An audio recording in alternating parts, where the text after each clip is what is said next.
Good morning, Beacon Church. All right, so good to see you again. This has been an incredible morning already. I was just overwhelmed during worship earlier, and then these kids, it's too much. Let's give them another round of applause, please. What a blessing.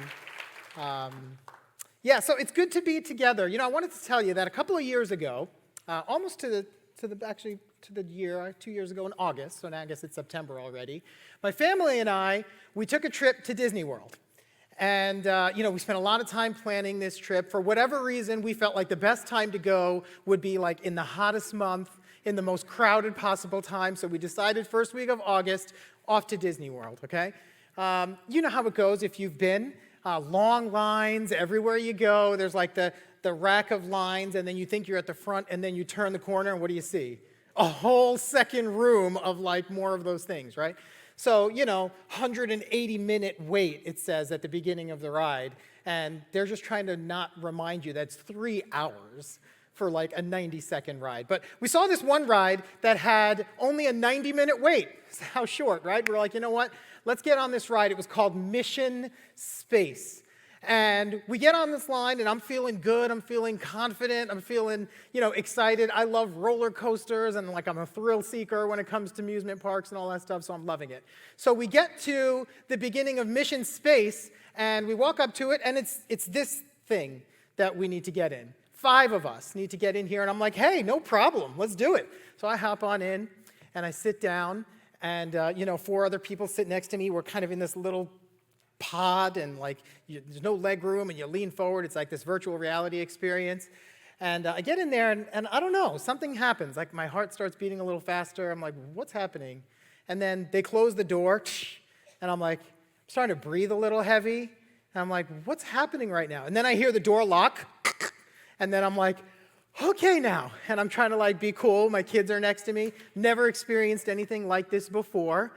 And I started to feel this sense of fear and anxiety. And it turns out, I guess, which is a problem I never had before, I turned 40, and I think I got a touch of claustrophobia all of a sudden. And then after that, I was kind of traumatized. An elevator door would close, and I'd be like, it's okay. I'm going to get to the floor that I'm trying to get to. I'm working through it. It seems to be getting better. But all of a sudden, I was highly aware of this fear that I was facing. And, statistically, many people in this room have some type of phobia. The most common type of phobia that we have is a phobia against this guy, arachnophobia. So I didn't want to trigger your arachnophobia, so I didn't put up the scariest, ugliest spider. I put up the cutest, most friendly spider I could find on the internet.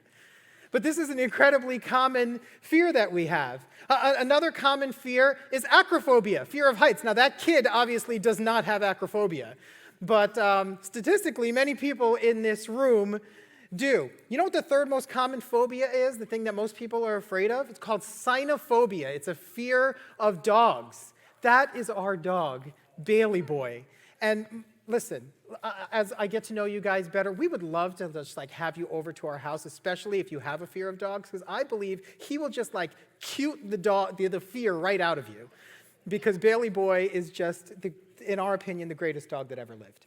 So, and then there's some weird ones out there as well. And I think I have one of these. It's called trypophobia, which is have you ever heard of this? It's a fear of little holes or little dots. I didn't even put up a picture because it would just skeeve me out, and I got to make the PowerPoint.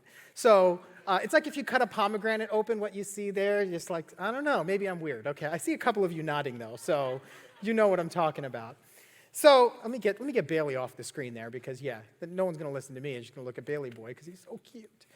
All right, so listen, we all have these fears, whether it's spiders or heights or the circumstances in our lives, whether it's how we're going to pay our bills, whether that health crisis in your life or in the life of a family member is going to resolve. And we all find ourselves in these situations where our heart starts racing just a little bit. We start breathing just a little bit heavier, and we feel that little lump in our throats when that fear and that worry and that anxiety starts to set in. And when we feel that fear, and when we feel, the close cousins of fear, worry and anxiety, We have community. Community does what community should do. We have that well-intentioned friend who comes and puts their arm around you and says, I'm so sorry you're going through this, and it's going to be okay, and you just need to have faith.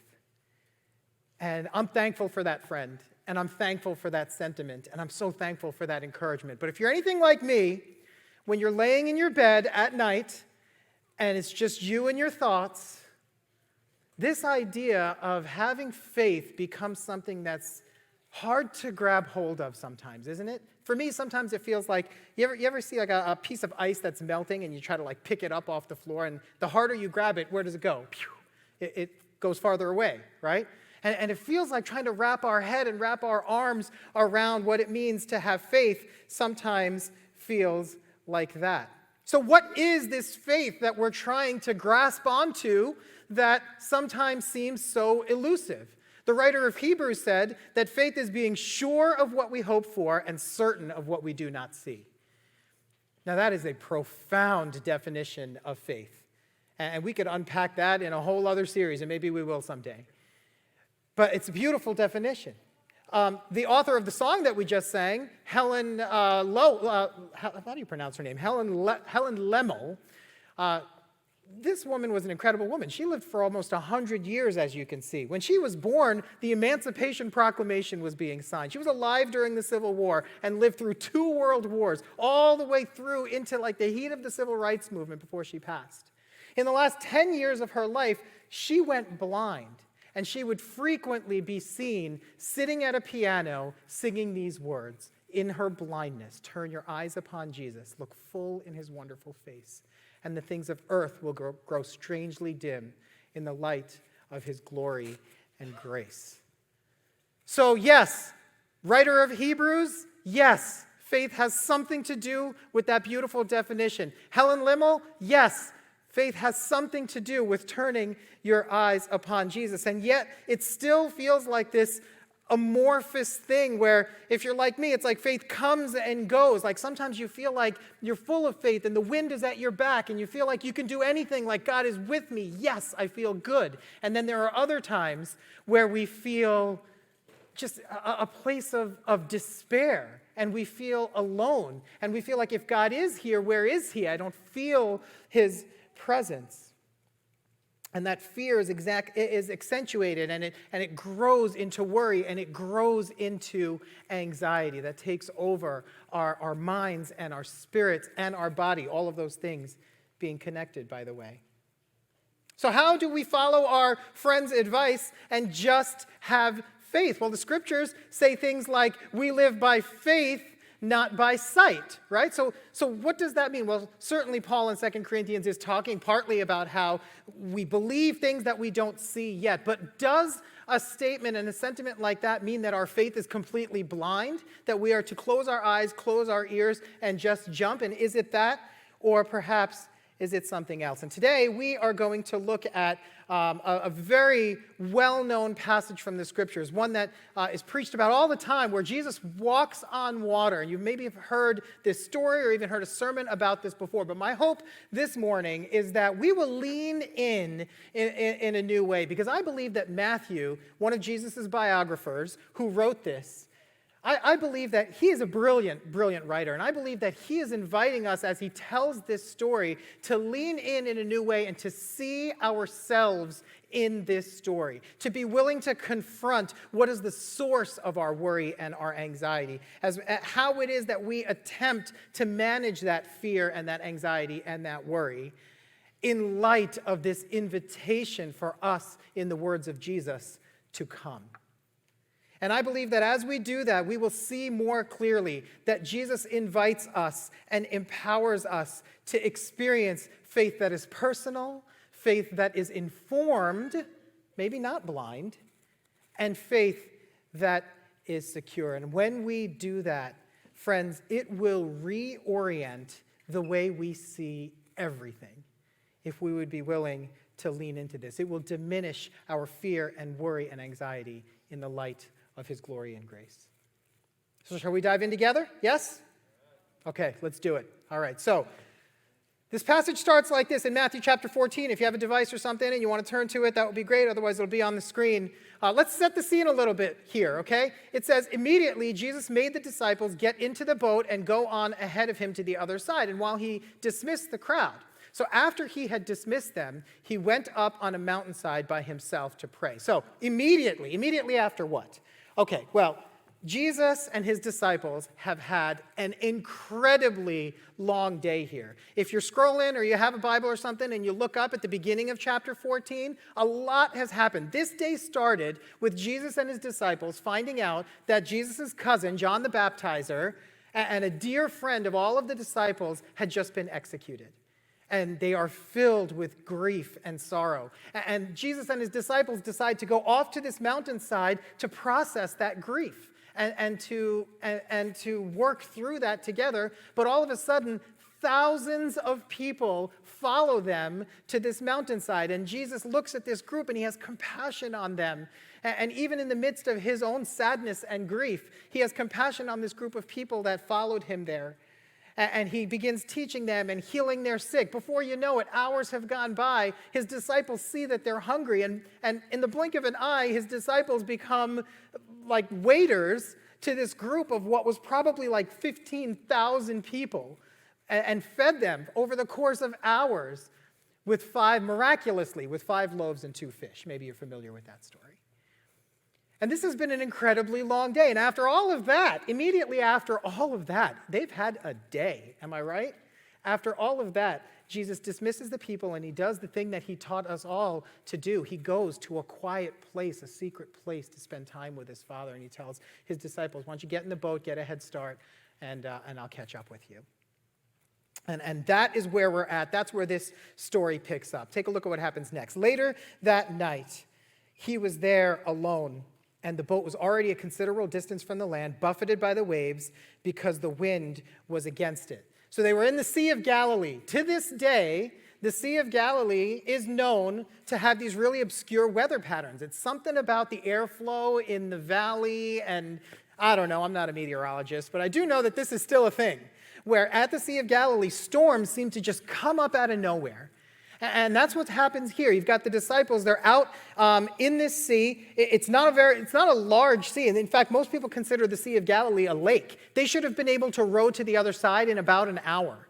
And here they are for hours, plural, in the middle of this sea, being buffeted by the waves because this storm just seemed to come out of nowhere.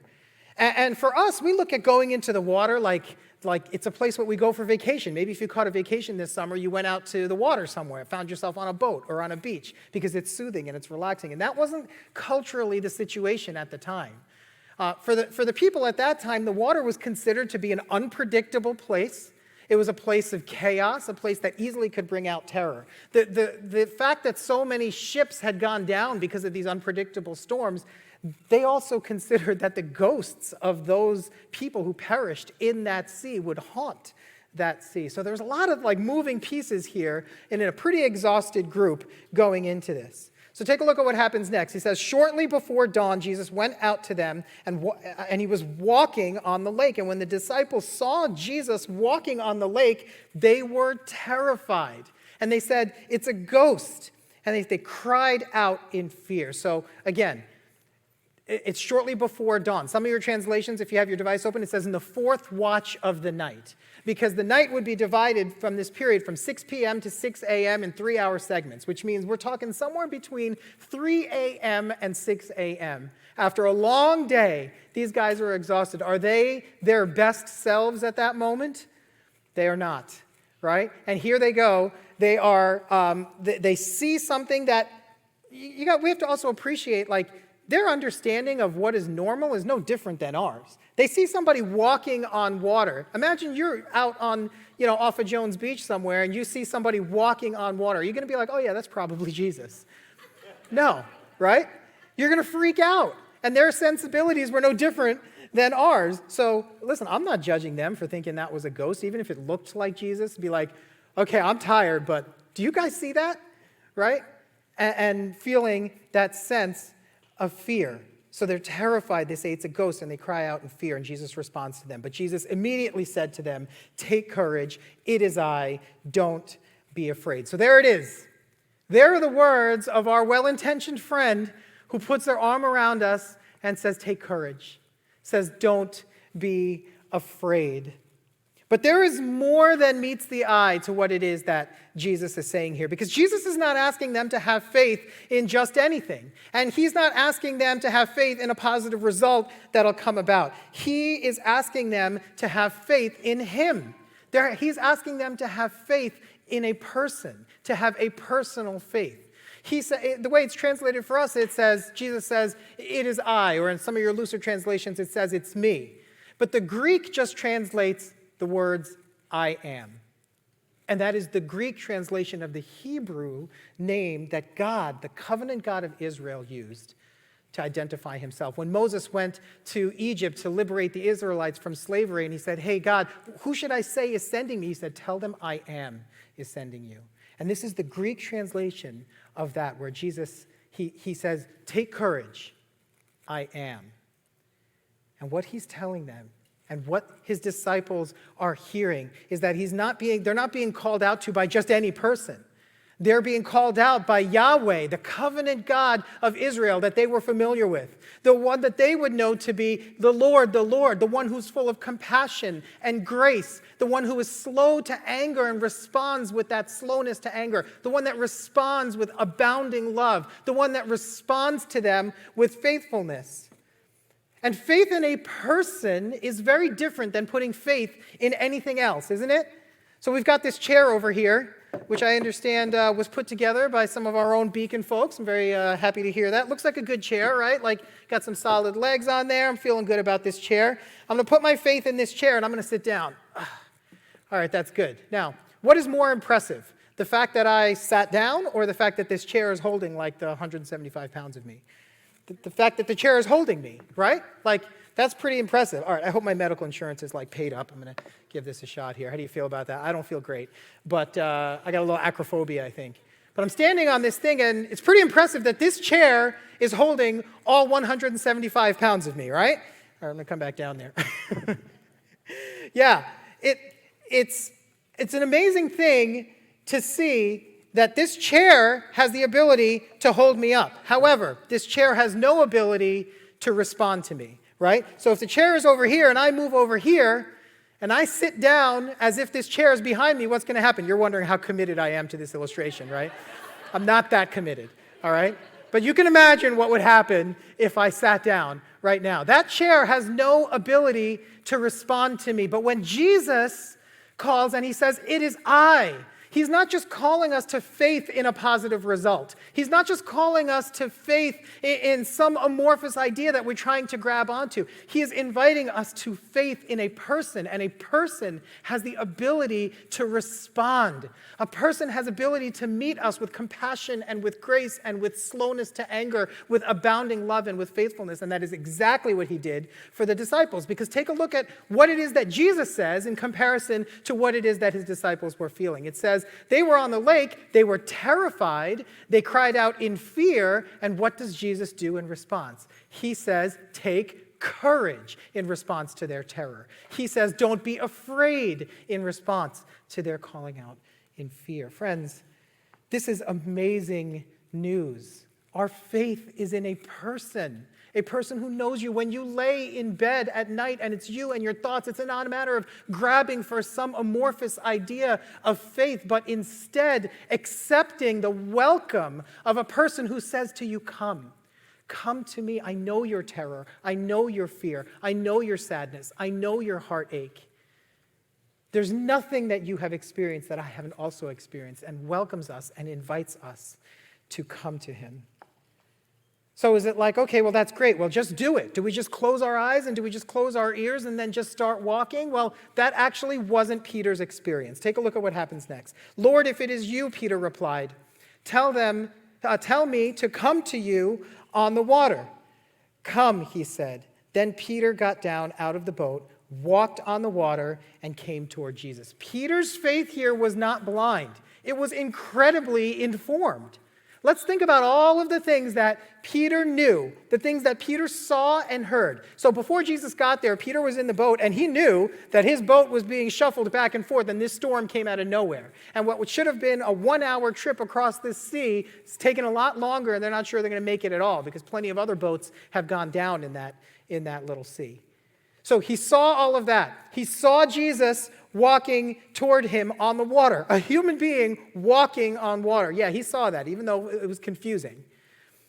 He heard Jesus identify himself as the trustworthy and powerful Yahweh, the one who is in fact good. Peter asks him a question in this verse, and he says, hey, if this is you, tell me to come to you. And Jesus graciously calls him and says, come. Jesus doesn't say, no, Peter, no questions. Close your eyes, close your ears, and get in that water. That's not what he says.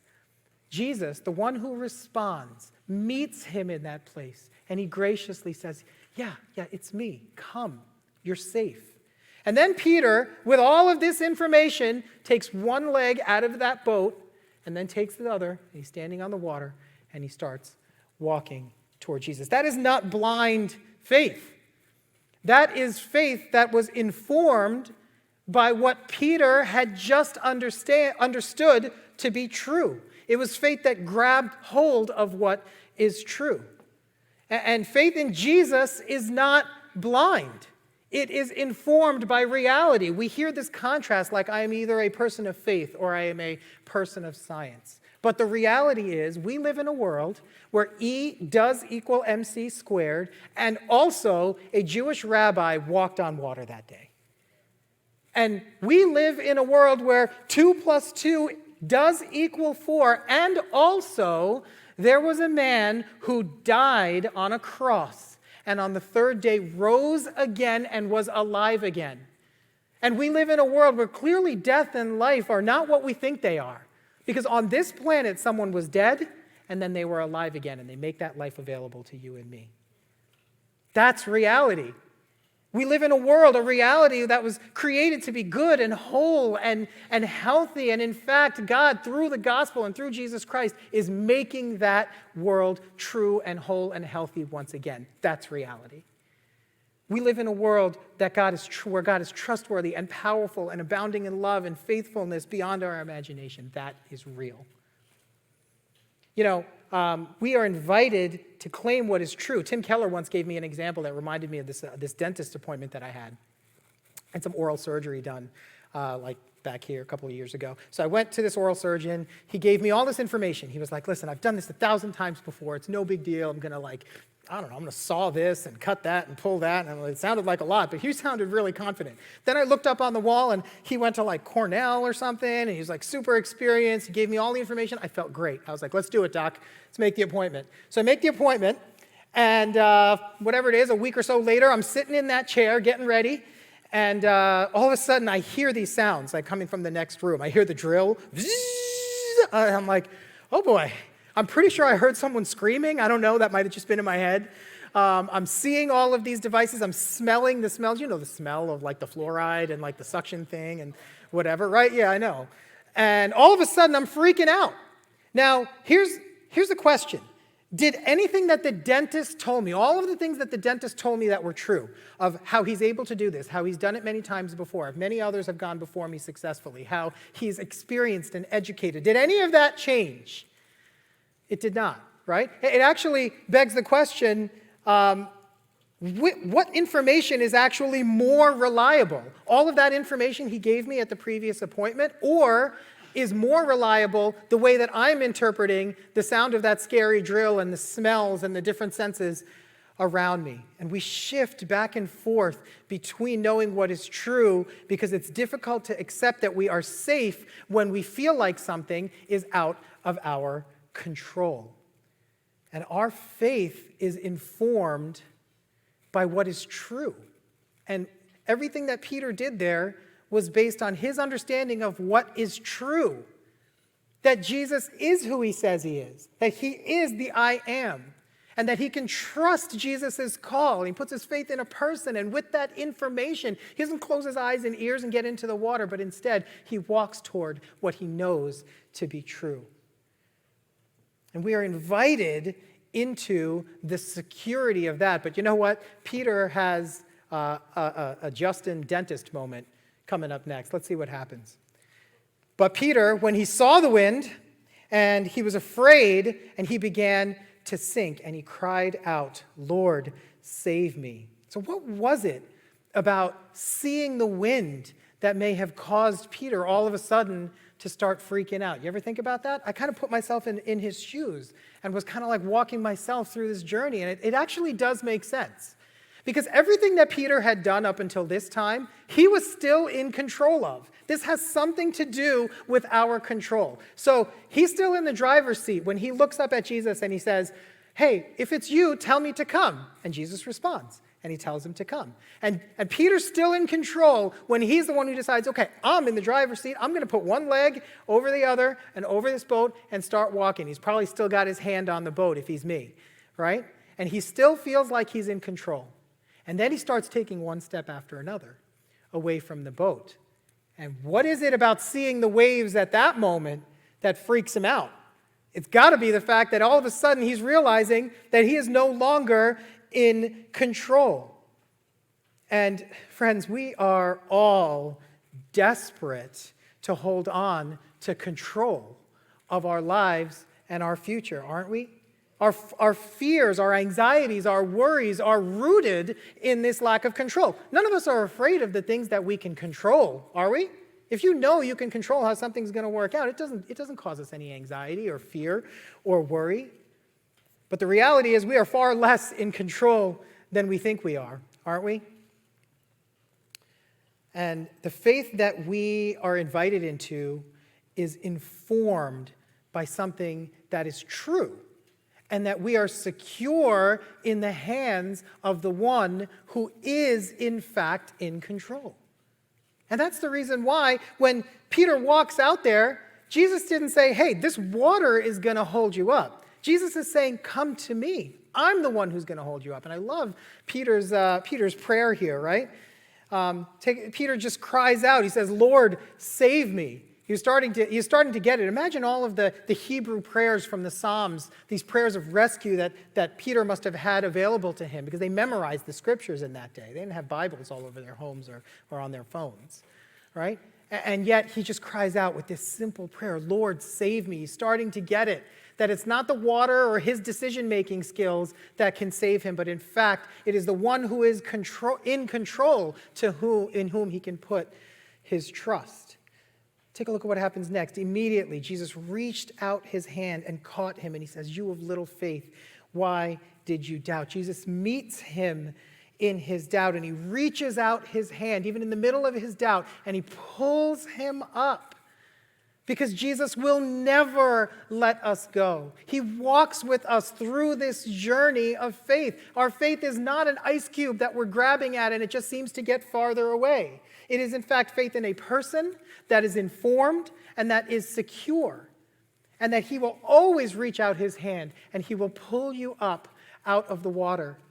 And that's what he does here. And he says, in our translations, it says, you of little faith. In the Greek, it's just one word. It's like, you little faith. And most scholars believe that it wasn't an admonishment by Jesus. It was almost like a parental chide, like, "Oh, you little faith. Like, why did you doubt? You were so close. You can put your faith in me. You can trust me.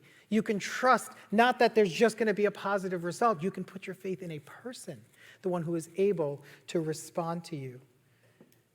Jesus pulls Peter out of his delusion, out of his false reality that the waves would overtake him. And friends, we often live in the delusion that what we see around Jesus is stronger than Jesus himself. We live in the delusion that what we see around Jesus is stronger than Jesus himself. It is not so. When we claim what is true, when we claim what is real, it's that Jesus is in fact, that he loves you with a personal type of love. That we can have faith by claiming those realities, by claiming what is true. And we can know that we are secure and we are safe. So though we feel like we have no control, which in fact we don't, The irony is the things that we think we have control over in our lives, the reality is we have far, far less control than we think that we do. And if you follow that road down in any segment of your life, you're going to find that to be true. You know, Jesus told a parable about this very thing. He told a parable about a guy, maybe you're familiar with this, about a guy, not like an evil guy, a guy who actually appears to be something of a generous guy who stored up for himself all of this grain in these warehouses. And after it's all stored up in there, he sits back and he says, I'm good now. I'm set for the future. No matter what comes, I've amassed all of this stuff for myself, and I'm set and I'm good. And the way the parable goes, he loses his life in an instant. And though he tries to control everything, he loses his life. And what Jesus effectively says is that on his tombstone, there's just one word. Anybody know what it is? Fool. And the foolishness wasn't necessarily the fact that he was storing for the future. The foolishness was the delusion that he was in control, when in fact, he is invited, just like we are all invited, to put our faith in the one, in the person who in fact is in control. And then come what may, we can know that we're safe. And that's what Jesus was inviting Peter and his disciples into here. And look at the way this wraps up. And when he climbed back into the boat and the wind died down, then those who were in the boat worshiped him, saying, truly, you are the Son of God. That word truly in the Greek is really just the word truth. So it actually maybe more literally would be translated truth. You are the Son of God. Do you see what they're doing there? They're doing exactly what we're talking about. They saw it. They claimed what was true. Everything else is built around being able to claim what is true. And it led them to worship. Friends, faith is not blind. We're invited and we are empowered to lean in to a faith that is personal, faith of a Savior who loves you and knows you and responds to you, faith that is informed, that is not blind. It is in fact knowing what is true, believing what is true, claiming what is true, and living in what is true. And it is a faith that is secure, a faith of a loving Father and his Son Jesus, who will always reach out his hand to you and pull you out of your delusion, where the smells and the sound of a dental drill become your reality, as opposed to the truth of what is true and what is real.